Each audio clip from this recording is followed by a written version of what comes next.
Assalamualaikum warahmatullahi wabarakatuh. Selamat pagi semuanya, salam sehat semuanya.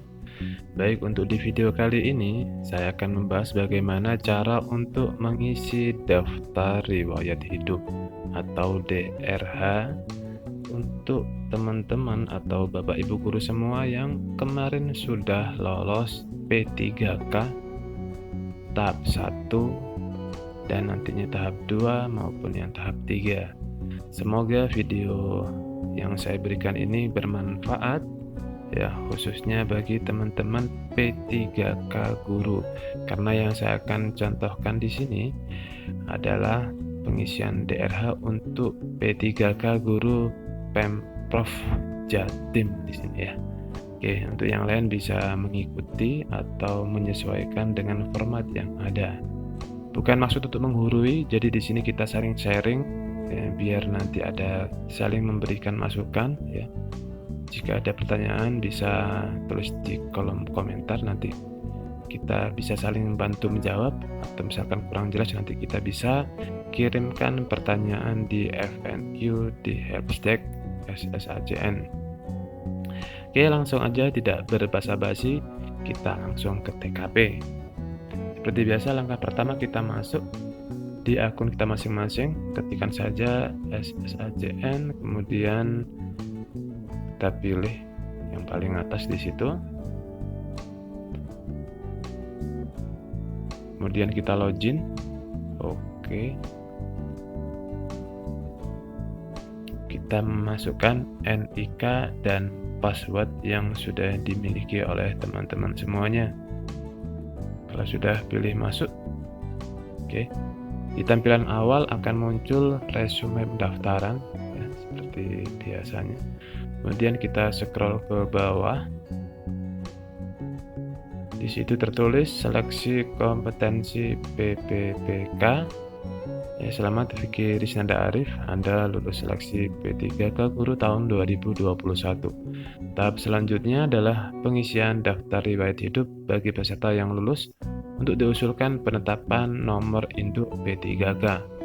Harap memantau jadwal pengisian daftar riwayat hidup. Apakah Anda ingin melanjutkan pengisian daftar riwayat hidup dan pemberkasan CASN?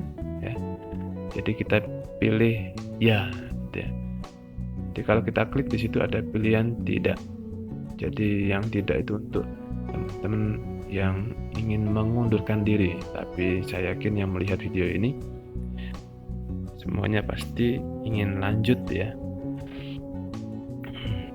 Nah, kemudian kalau sudah yakin, kita bisa pilih yang warna merah, yaitu pengisian daftar riwayat hidup. Nah, bagi teman-teman yang mungkin ingin membaca-baca petunjuknya, bisa klik tombol yang warna biru, yaitu buku pengisian DRH.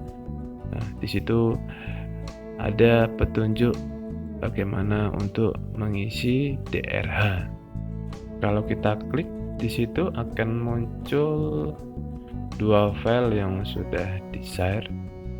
Yang pertama ada buku petunjuk DRH dan sanggah SKB CASN 2021. Berikutnya ada format surat pengunduran diri. Nah, kalau kita buka buku petunjuknya, di situ sudah lengkap ya. Nah, itu ada daftar isi dan sebagainya, maksud, tujuan, ruang lingkup, alur, dan semuanya. Ini bisa teman-teman baca dulu sebelum mengisi DRH agar lebih jelas. Oke, kalau sudah dibaca-baca atau mungkin tidak ingin baca-baca, langsung kembali ke video saya. Baik, kalau sudah siap kita pilih pengisian daftar riwayat hidup atau tombol yang berwarna merah. Oke, ini tampilan pertama yaitu pengisian data perorangan. Pastikan dibaca dengan teliti. Di atas ada peringatan, perhatian, pastikan Anda mengisi daftar atau data riwayat hidup dengan teliti, karena data yang Anda isikan adalah data yang digunakan untuk pemberkasan CASN dan tidak dapat diubah setelah Anda mengakhiri proses pengisian daftar riwayat hidup. Biodata di sini sudah otomatis ya. Jadi untuk nomor induk kependudukan ya, nama sesuai ijazah, kemudian nama di KTP, masuk tanggal lahir ijazah dan juga tanggal lahir KTP, tempat lahir KTP, itu sudah otomatis atau sudah terkoneksi dengan data kita ketika pendaftaran kemarin. Nah, dan kita di sini hanya mengisi yang kosong-kosong dan yang diperlukan di sini. Oke, dimulai dari biodata, kita isikan dulu. Yang sebelah kiri ada gelar depan ijazah. Kalau misalkan tidak punya, tinggal kita beri tanda shred gitu ya. Nah, kemudian jenis kelamin, status perkawinan, nomor telepon, pastikan nomor teleponnya sesuai dan benar dan masih aktif pastinya. Untuk tempat lahir ijazah, sesuaikan dengan yang ada di akte. Oke. Berikutnya di sebelah kanan ada gelar belakang ijazah. Misalkan ada gelar belakang ijazah, kita tinggal ketikkan saja di sana, sesuaikan dengan yang ada di ijazah. Contoh punya saya SPD, jadi S.PD. Kemudian agama, email, nomor ponsel. Di situ ada NUT, pastikan nomor ponsel yang Anda cantumkan terdaftar WhatsApp dan hanya angka tanpa tanda baca, maksimum 15 digit. Nah, kalau sudah, kita scroll ke bawah, ada alamat domisili, kita pilih provinsi, kemudian kabupaten atau kota, kecamatan. Nah, misalkan kecamatannya tidak muncul di pilihan, kita bisa pilih kecamatan menu lainnya dan kita isikan kecamatan kita di kotak kosong yang tersedia di bawahnya. Kemudian kelurahan juga seperti itu. Misalkan kelurahan atau desanya tidak muncul di menu, kita bisa pilih lainnya dan kita tuliskan dengan lengkap di kotak yang tersedia. Jalan kita isikan juga. Biasanya teman-teman ini ada yang tidak tahu jalan atau tidak ada nama jalannya, bisa ketikkan dusun. Berikutnya ada alamat lengkap. Untuk alamat lengkap kita tuliskan nomor, RT, dan RW. Tidak termasuk nama jalan, desa, kecamatan, dan kabupaten karena sudah ada di menu atasnya.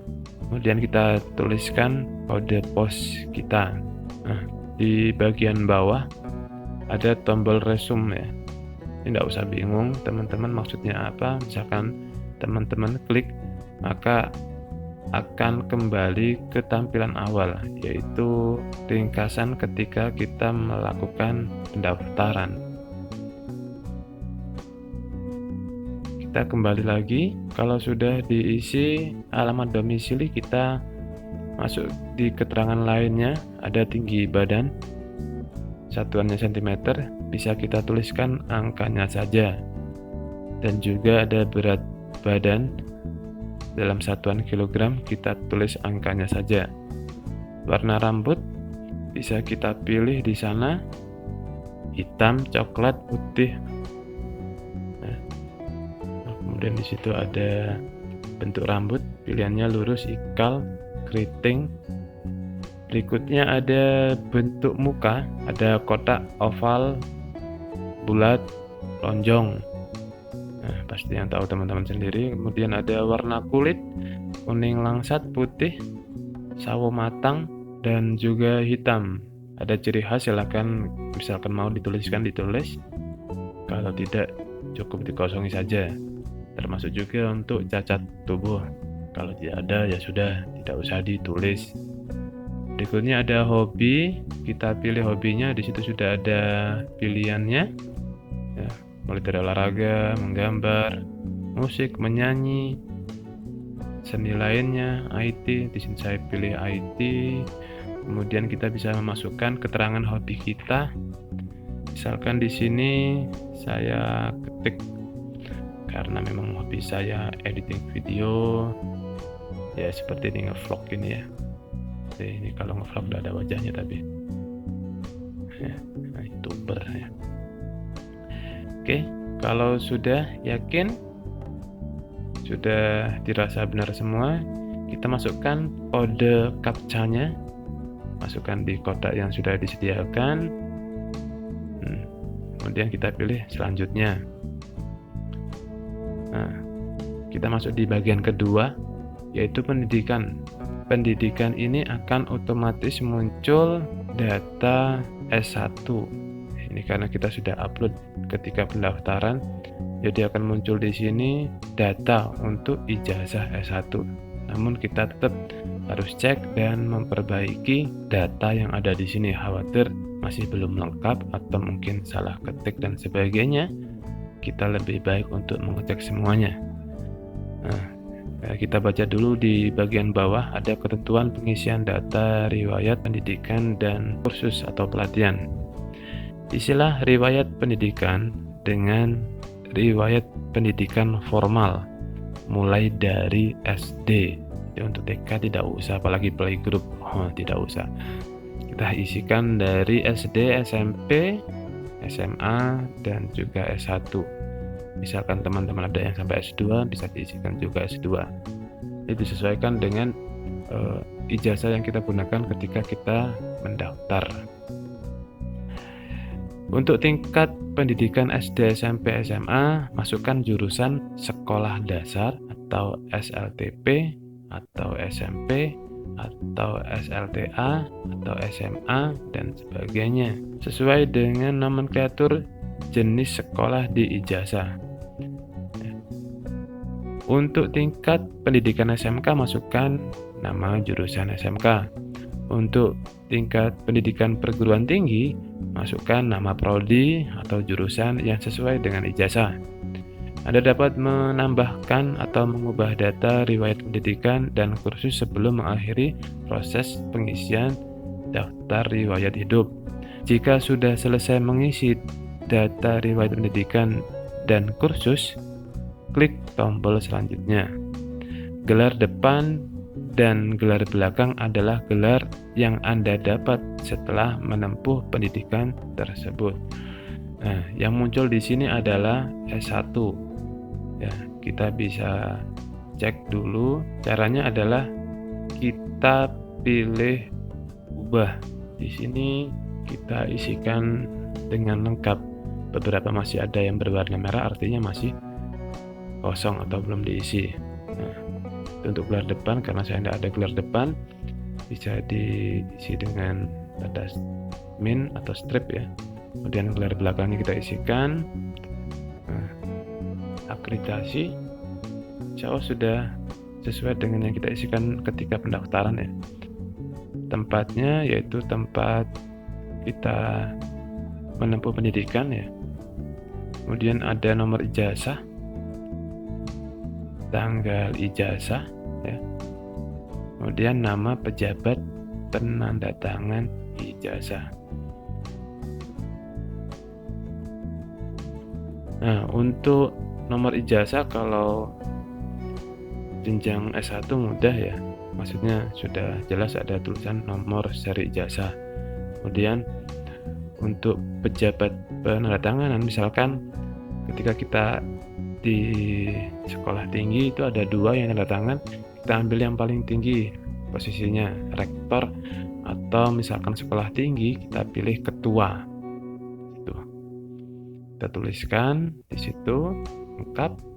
Kalau sudah yakin, sudah benar, kita pilih simpan. Oke, kalau sudah berhasil akan muncul yang tadi belum ada, sekarang sudah muncul ya, gelar belakang dan juga yang lain, ada penandatangan ijazah, tanggal ijazah juga. Nah, sekarang kita tambahkan riwayat pendidikannya, kita pilih tambah pendidikan. Kalau kita mau mengisikan SD, kita scroll ke bawah kita pilih sekolah dasar. Kemudian untuk jurusannya kita ketikkan sekolah dasar. Nanti akan otomatis muncul dan kita pilih sekolah dasar. Ada pendidikan sekolah dasar, ada sekolah dasar. Ini kalau di ijazah kan sudah muncul itu. Coba dicek ijazahnya teman-teman. Kita masukkan nama SD kita dulu. Pastikan sesuai dengan yang ada di ijazah, atau kalau zaman saya ini tertulis masih STTB, surat tanda tamat belajar. Kemudian untuk akreditasi, karena memang di zaman saya belum ada akreditasi ya, maksudnya belum ada kategori A, B, C dan sebagainya. Kalau saya kemarin saya tulis strip ya, tanda min gitu ya. Oke, berikutnya ada tempat kita sekolah, nomor ijazah. Ini juga biar tidak bingung. Jadi kalau nomor ijazah di SD, SMP dan SMA itu ada di bagian bawah. Ada kode khusus yang muncul di sana. Biasanya ada DD, DI, MA dan sebagainya. Kemudian kita isikan tanggalnya, tanggal ijazah sesuai dengan yang ada di ijazah, ada di atas penanda tangan ijazah. Kita tinggal pilih saja tahun, bulan dan tanggal. Kemudian kita ketikkan nama pejabat atau kepala sekolah yang saat itu menandatangani ijazah kita. Kalau sudah yakin dan benar, dipastikan semua sudah benar, kita pilih simpan. Berikutnya kita tambahkan pendidikan untuk tingkat SMP atau SLTP. Kita pilih tingkat pendidikannya SLTP, kemudian untuk jurusannya kita pilih SLTP juga. Kita masukkan nama sekolahnya, pastikan nama sekolah juga sesuai dengan yang ada di ijazah. Akreditasi juga saya kosongi ya, atau saya beri tanda strip di situ. Tempatnya adalah tempat kita menempuh pendidikan di tingkat SLTP di situ. Nanti akan otomatis muncul nama kota kita di situ. Nomor ijazah seperti yang tadi di tingkat SD, SMP juga ada di bagian bawah. Nah, biasanya ada kode atau nomor DN atau DI di situ ya. Kita masukkan juga tanggal ijazah dan juga nama pejabat penandatangan ijazah. Berikutnya kita tambahkan pendidikan untuk jenjang SLTA.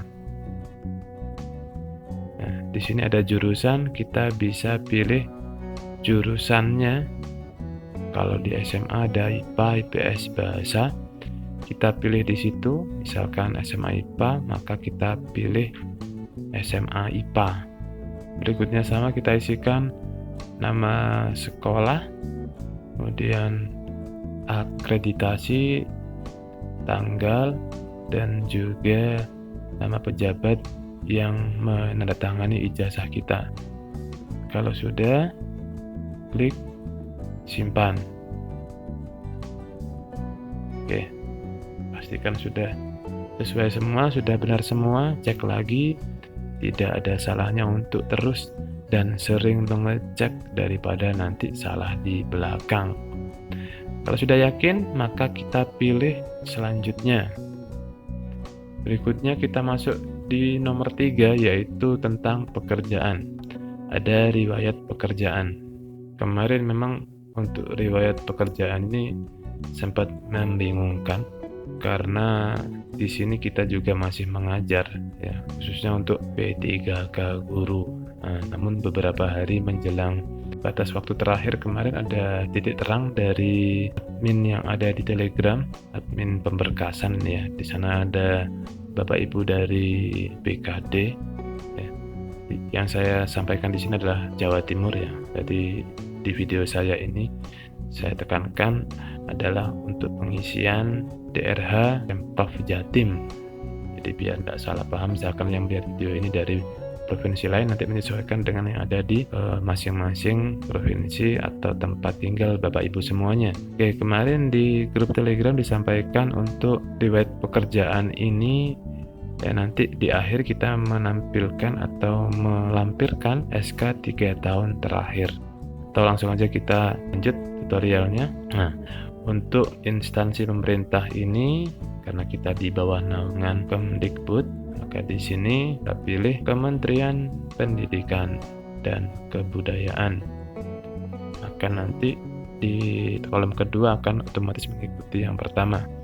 Jabatannya di sini kita guru ya.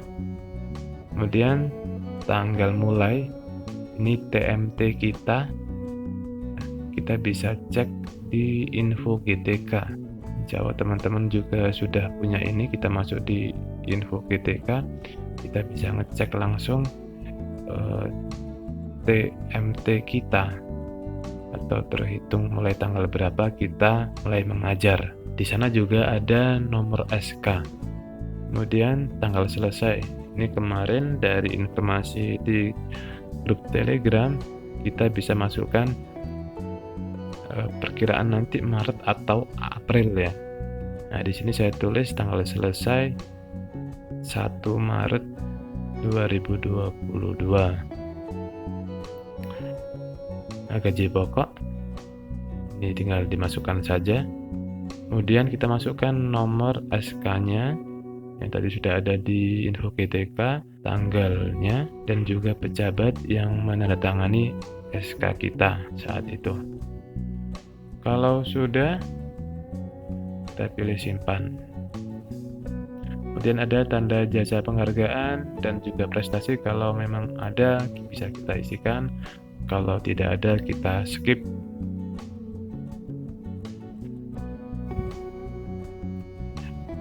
Oke, kalau sudah kita pilih selanjutnya.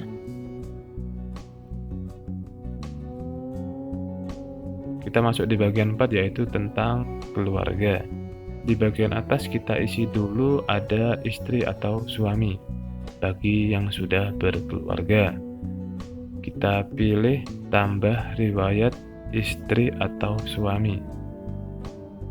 Berikutnya kita tambahkan riwayat anak sama dengan yang tadi. Kita masukkan NIK dan juga nomor KK. Kemudian kita pilih pekerjaan. Kalau masih kecil, kita pilih saja belum atau tidak bekerja. Misalkan anak kita lebih dari 1, kita bisa tambahkan lagi riwayat anak. Isikan semua yang ada di KK kita.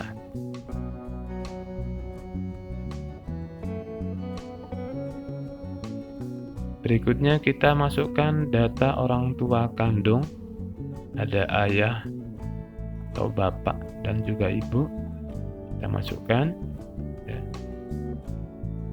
Kemudian kita masukkan juga saudara kandung kita, kakak atau adik. Kemudian kita lanjutkan bapak ibu mertua bagi yang sudah punya pasangan.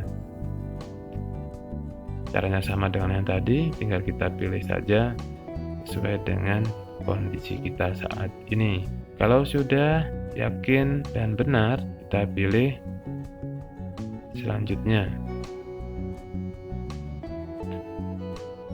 Berikutnya kita masuk yang kelima yaitu organisasi. Nah, di keterangan organisasi ini kita bisa tambahkan riwayat organisasi kalau misalkan ada ya, kita tinggal pilih tambahkan, kemudian kita isikan. Nah, kemudian ada keterangan lain-lain di bawahnya yaitu nomor surat keterangan catatan kepolisian atau SKCK. Kalau nomor SKCK sudah jelas ada di bagian atas tengah ya. Kemudian tanggal surat SKCK-nya, tanggal SKCK-nya sudah jelas ada di bagian bawah. Kemudian nama pejabat penandatangan SKCK. Oke, berikutnya kita masukkan nomor surat keterangan sehat jasmani dan rohani. Pasti teman-teman banyak yang bingung karena di sini tempatnya hanya satu, sedangkan surat kesehatan jasmani dan rohani itu suratnya ada dua. Nah, dengan demikian caranya untuk memasukkan nomor surat kesehatan jasmani dan rohani kita jadikan satu dan dipisahkan dengan tanda garis miring. Ya, bisa 1 garis miring atau 2 garis miring. Ya, kemarin juga sempat dibahas di FNQ dan juga di Telegram, apakah boleh garis miringnya 1 atau 2 yang dibenarkan. Di sana dijelaskan bahwa dua-duanya benar. Artinya kalau garis miring 2 ya atau 2 garis miring itu untuk menandakan perbedaannya, karena di nomor surat itu sudah ada garis miring juga. Nah, jadi di situ 1 boleh, 2 boleh sebagai penanda bahwa yang depan itu adalah surat keterangan sehat yang jasmani dan yang belakang adalah surat keterangan sehat rohani. Kemudian untuk tanggal surat di bawahnya juga ada di situ tanggal surat keterangan sehat jasmani dan rohani. Misalkan dilaksanakan dengan hari yang berbeda, bisa dituliskan atau mengikut tanggal surat keterangan sehat yang jasmani. Nah, ya berikutnya ada nama dokter. Di sana juga ditekankan hanya nama dokter, tanpa gelar, tanpa jabatan, tanpa nama rumah sakit. Ya. Contohkan di situ Dr. Susanto, hanya ditulis Susanto saja. Seperti itu. Bagaimana jika dokternya berbeda atau lebih dari 1? Maksudnya untuk yang surat kesehatan jasmani dan rohani berbeda, maka kita pisahkan dengan tanda garis miring sesuai yang sudah ada di petunjuk di bawahnya, seperti itu. Berikutnya ada nomor surat keterangan bebas nafsa atau narkoba itu ya, yang kita lebih kenal dengan surat keterangan bebas narkoba. Kita tuliskan di sana nomor suratnya sudah jelas, tanggal surat juga sudah jelas. Kemudian kita masukkan nama pejabat penandatangan surat keterangan bebas nafsa. Nah, kemudian jika ada keterangan lain-lain yang memang perlu bisa tuliskan di sana. Jika tidak apa-apa, dikosongi. Kalau sudah diisi semua dan dicek sudah benar, kita masuk ke langkah berikutnya, yaitu yang keenam, unggah dokumen. Nah, ketika awal masuk di sini akan terlihat 3 file ini sudah muncul, yaitu ijazah, transkrip, dan juga pas foto.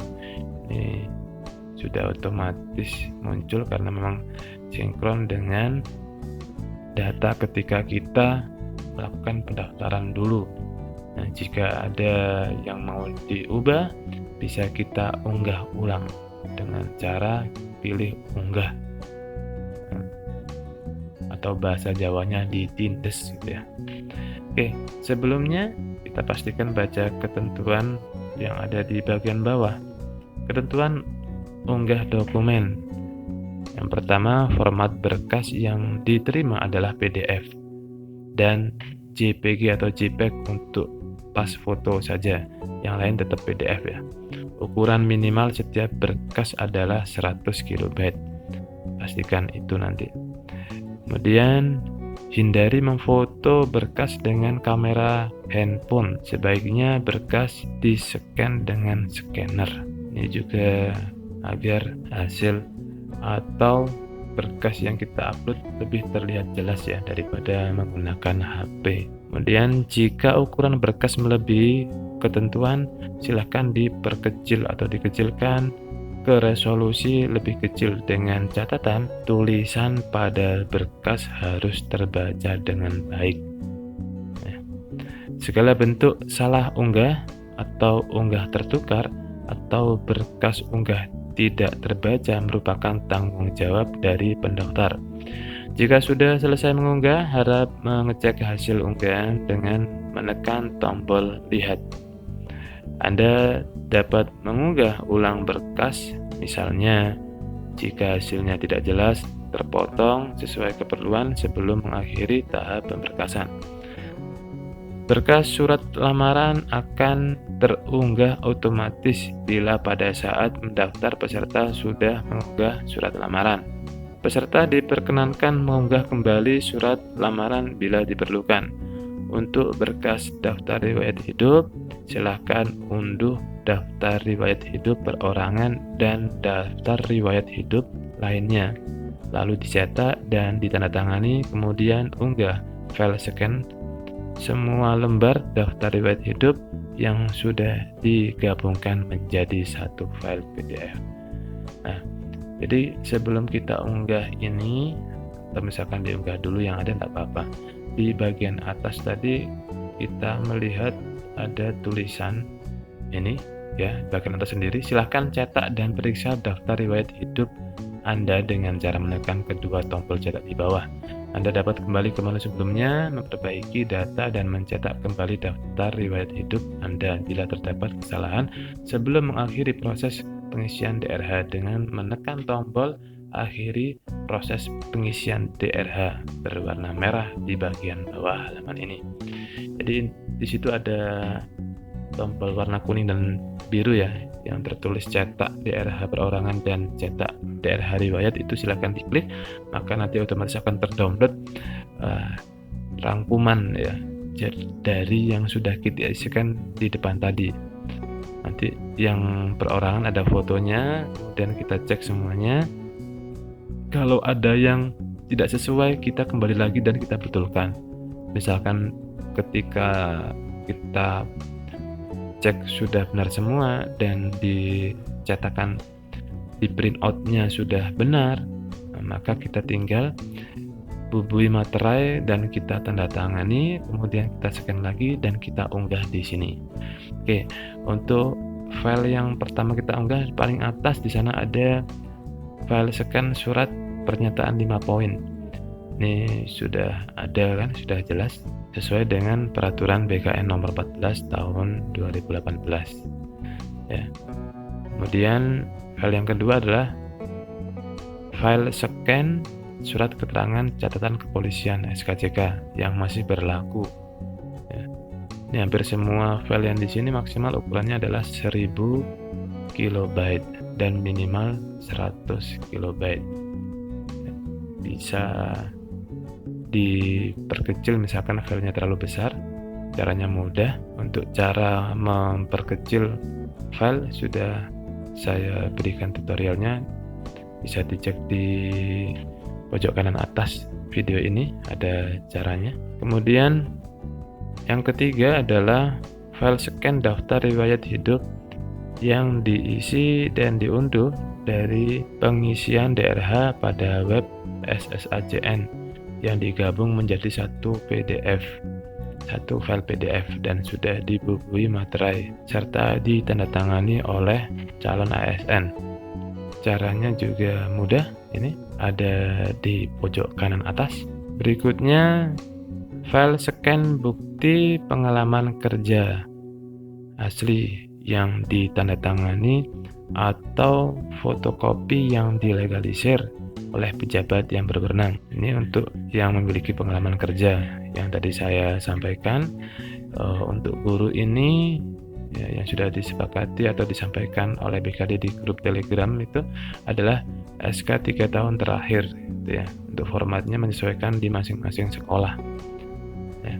Tapi kalau teman-teman perhatikan di sini untuk file bukti pengalaman kerja ini tidak ada tanda bintang. Kemarin juga banyak yang berasumsi ini tidak wajib, jadi bisa dikosongi gitu ya. Karena yang lain di file pengunggahan ini semuanya ada bintang kecuali yang bukti pengalaman kerja ya. Jadi kemarin teman-teman ada yang sudah ngosongi, namun yang terakhir kemarin ada yang mengisikan dengan mengunggah SK 3 tahun terakhirnya, jadikan satu file PDF. Berikutnya ada File scan surat keterangan tidak mengkonsumsi narkoba, ya. Di bawahnya ada surat keterangan sehat jasmani dan rohani. Jadi ini surat keterangan sehat jasmani dan rohaninya kita jadikan satu file di sini. Kita gabungkan jadi satu file PDF-nya. Berikutnya ada file scan ijazah pendidikan asli, ya. Kemudian file scan transkrip nilai asli, ya. Berikutnya ada file scan surat lamaran yang sudah kita ketik dan juga kita bubui materai dan tanda tangan. Dan yang terakhir adalah file pas foto formal terbaru dengan latar belakang merah. Oke, kalau sudah semua dan sudah dipastikan benar semua, ya, kita bisa akhiri proses pengisian DRH. Sekali lagi, di fase ini atau di sesi ini, di langkah yang ke-6 ini, pastikan teman-teman semua tidak usah terburu-buru, cek semuanya, jangan sampai ada yang salah, ya. Kalau sudah yakin, ya, sudah terasa benar, ya, dicek berkali-kali sudah benar dan yakin, bismillah, jangan lupa berdoa dan kita akhiri proses pengisian DRH-nya. Kita tinggal pilih tombol warna merah di bagian bawah, yaitu akhiri proses pengisian DRH. Kemudian akan muncul tampilan atau peringatan seperti ini. Peringatan: setelah pengisian DRH diakhiri dan diproses, Anda tidak bisa mengubah data terkait daftar riwayat hidup seperti biodata, pendidikan, pekerjaan, keluarga, organisasi, serta unggahan dokumen lainnya. Pastikan kembali semua data terkait daftar riwayat hidup. Kalau sudah yakin, apakah Anda yakin untuk mengakhiri dan memproses daftar riwayat hidup? Ya. Kalau sudah yakin, kita pilih ya. Bismillah. Ya. Kita pilih ya. Nah, maka tampilan akhirnya adalah seperti ini. Tombol unggah sudah hilang, ya, karena statusnya sudah diunggah semuanya. Kemudian di bagian bawah tertulis Anda telah mengisi dan mengirim daftar riwayat hidup. Pastikan Anda selalu mendapat informasi terbaru mengenai pelaksanaan seleksi CASN melalui situs resmi BKN dan instansi pilihan Anda. Terima kasih. Demikian video yang sudah saya bagikan ke teman-teman semua. Semoga bermanfaat, tidak ada maksud untuk menggurui atau paling benar di sini. Ya, kita semua bersyukur yang sudah diterima di P3K Guru. Kita sudah melaksanakan pendaftaran dan juga pengiriman DRH. Untuk hasilnya kita tunggu dan kita selalu berdoa kepada Allah semoga hasilnya maksimal dan NIP3K yang kita tunggu-tunggu segera diproses dan kita terima. Sukses selalu untuk kita semua. Bagi teman-teman yang belum diterima di tahap 1 ataupun tahap 2, tetap semangat, masih ada tahap 3. Bismillah, kita semua sukses. Amin. Ya, terima kasih sudah menonton video saya. Semoga bermanfaat. Jika memang video ini bermanfaat, bisa di-share atau dibagikan ke teman-teman yang lain yang mungkin masih bingung untuk pengisian daftar riwayat hidup. Terima kasih dari saya. Akhiran, wassalamualaikum warahmatullahi wabarakatuh. Salam sukses.